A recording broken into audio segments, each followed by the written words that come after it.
Bien, continuando con esta serie de videos que teníamos con respecto a las empresas comerciales, vamos a ver ahora el tema de los estados financieros, ¿verdad? Para llegar al estado financiero, recordemos que ya se han hecho los asientos de diario, se han mayorizado, se hizo el balance de comprobación, se hicieron los asientos de ajuste, se mayorizaron y se hizo un balance de comprobación ajustado. Y entonces llegamos al paso de realizar los estados financieros. Estos estados financieros son un poco más estructurados que los estados financieros de una empresa de servicios porque tiene más elementos, ¿verdad? Hemos visto que tiene una serie de cuentas adicionales en el proceso de compra y una serie de cuentas en el proceso de ventas y tiene asientos de ajuste complementarios. Entonces, aquí hablamos de unos estados financieros con una estructura un poco más compleja. Vamos a comenzar con el estado de resultado integral. El estado de resultado integral tiene una estructura a nivel de encabezado que es exactamente igual al que ya conocemos, ¿verdad? Donde tenemos el nombre de la empresa, el nombre del estado de resultado integral, el periodo que es por el mes, año, trimestre, semestre, terminado en una fecha específica. Por ejemplo, por el año terminado al 30 de septiembre o por el año terminado al 31 de diciembre. Y la moneda, que la moneda y su grado de redondeo será ahí explicar si es en colones, si es con decimales, si es en decimales, si es en miles, si es en millones. Tenemos que decir cuál es la moneda en la que se están presentando los datos del estado financiero. Y aquí vamos a comenzar con una primer sección que se llama ventas. En el otro caso, en el de las empresas de servicios, aquí ingresábamos con la parte, o comenzábamos con la parte de los ingresos. Aquí comenzamos con la parte de las ventas. Pero en el caso de las empresas de servicios, no teníamos estas cuentas. Aquí tenemos ventas, que lo estoy colocando en la segunda columna, y a las ventas le estoy rebajando devoluciones y descuentos. Las devoluciones y descuentos disminuyen el monto de la venta. Entonces vean que lo estoy colocando en la primera columna, lo totalizo a la segunda y lo que hago es a la venta restarle las devoluciones y descuentos para obtener un monto que se llama ventas netas. ¿Cuánto es lo que realmente ingresó después de que me devolvieran elementos de ventas y después de que yo otorgué descuentos?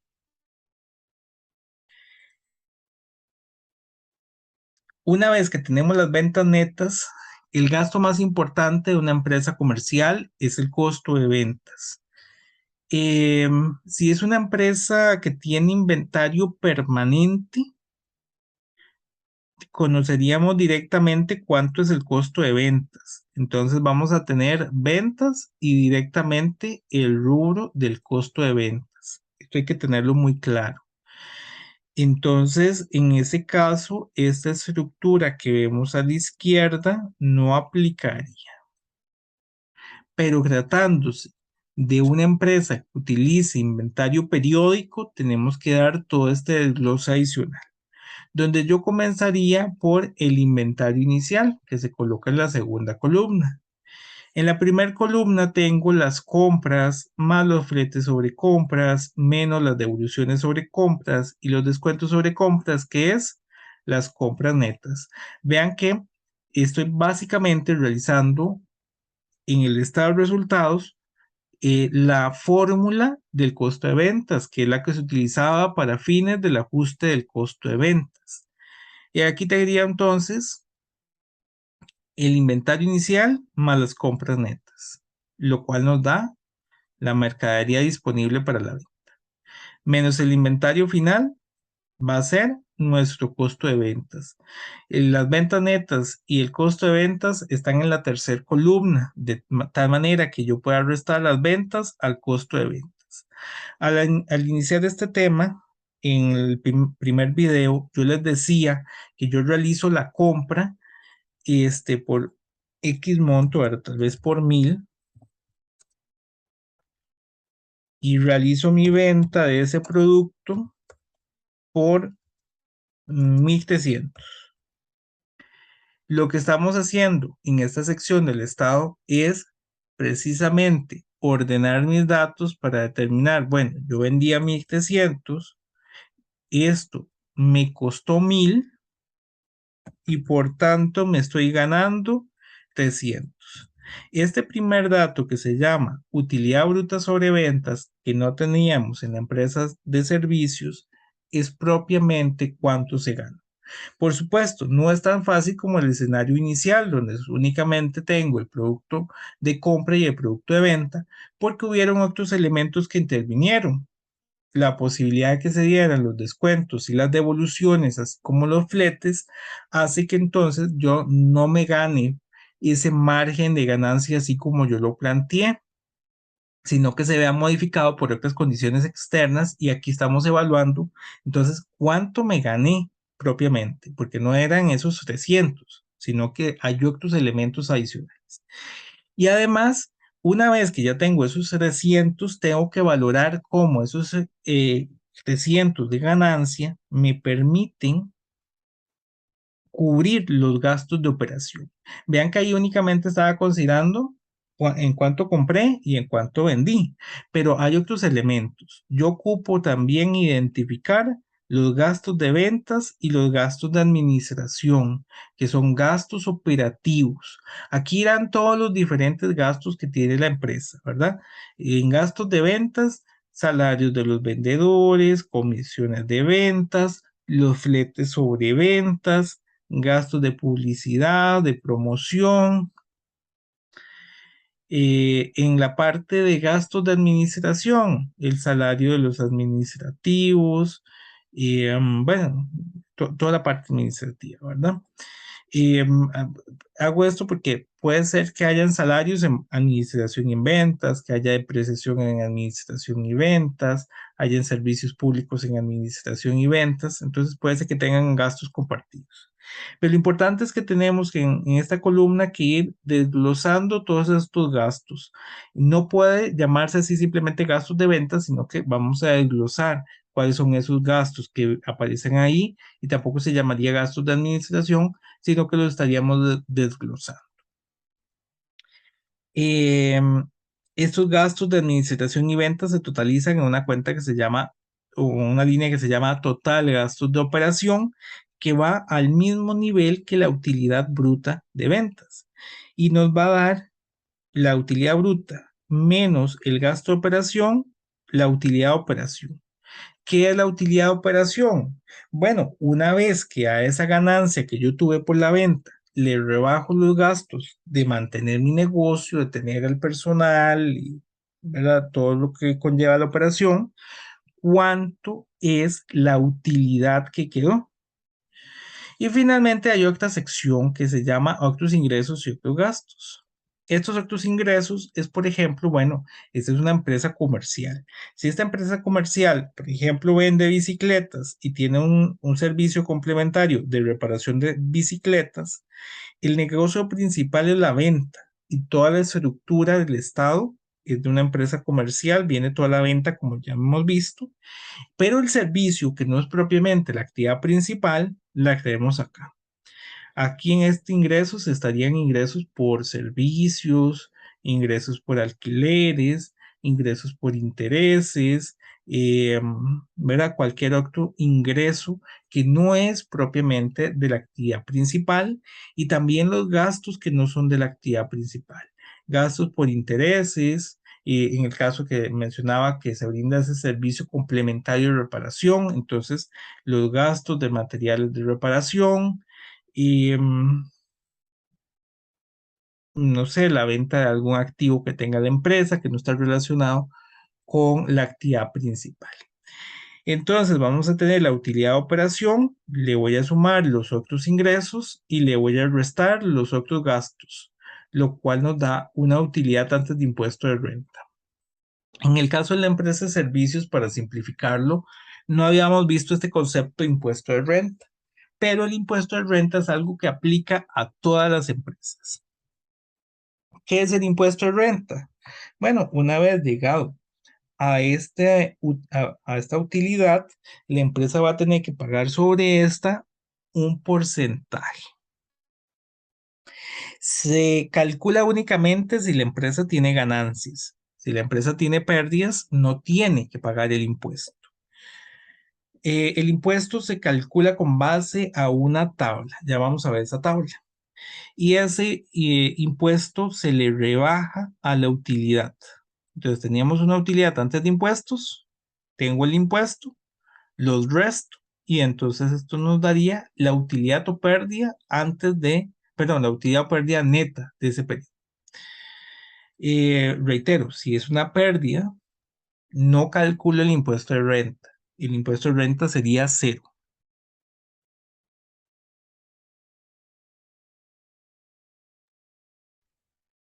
El impuesto de renta se calcula, no vamos a ver en este curso cómo se calcula de forma ya muy específica, eso lo verán en cursos posteriores, pero en forma general, el impuesto se va a dividir para persona física y para persona jurídica. Para persona jurídica está esta tabla que nos dice que si la renta bruta, es decir, las ventas de la empresa son de 112.070.000 o más, hay que pagar un 30% de impuesto de renta sobre el ingreso neto. Pero en los demás casos, donde sea menos de 112.070.000, pues habría que ir calculando el impuesto de forma escalonada. Hasta 5 millones, un 5%. Lo que se pasa de 5 millones hasta 7.930.000, un 10%. Lo que se pasa de los 7 millones hasta 10.573.000, 15%. Y a partir de ahí hasta los 112 millones, un 20% de impuesto de renta. Entonces, vean que no es una tarifa única. Para simplificación de nuestros ejemplos, yo les daré únicamente una tarifa, ¿verdad? Porque no es sujeto de evaluación este tema en este curso. Únicamente vamos a aplicarle un porcentaje de impuesto. Y esta tabla cambia para una persona física con actividad lucrativa, porque en este caso la persona física con actividad lucrativa tiene un monto exento, vean que estaría exento del impuesto de renta hasta 3.836.000. Y a partir de ahí, al igual que en el caso anterior, va a irse generando el impuesto de renta por extractos. De los 3.836.000 a 5.728.000, el 10%. Si me paso de ahí hasta 9.555.000, me cobran el 15%. A partir de los 9.555.000 hasta 19.150.000, un 20%. Y si me paso a esos 19.150.000, pues me cobrarán un 25%. Pero reitero, entonces, no vamos a calcularlo de esta forma, sino únicamente les daré una tarifa y esa tarifa se la calculan a la utilidad antes de impuestos. Bien. Importante que aquí habría un asiento nuevo. Una vez que terminamos con el estado de resultados, tenemos que hacer este registro, que es gasto por impuesto de renta contra impuesto de renta por pagar. Y este gasto por impuesto de renta es el que ya vimos aquí en el estado de resultados. Es este. Entonces, ese asiento se hace paralelo al momento en que estoy realizando el estado de resultados. Vean que hay dos cuentas. Una es el gasto y la otra es un impuesto de renta por pagar. Esta cuenta de impuesto de renta por pagar la llevaríamos a la parte del estado de situación y específicamente al pasivo corriente, porque es un pasivo de corto plazo. El estado de resultados se prepara, por ejemplo, en el caso de Costa Rica, ya de forma definitiva el 31 de diciembre y ese impuesto se pagaría el 15 de marzo del año siguiente. Entonces es un impuesto que es para menos de 12 meses, por tanto es corriente, es de corto plazo.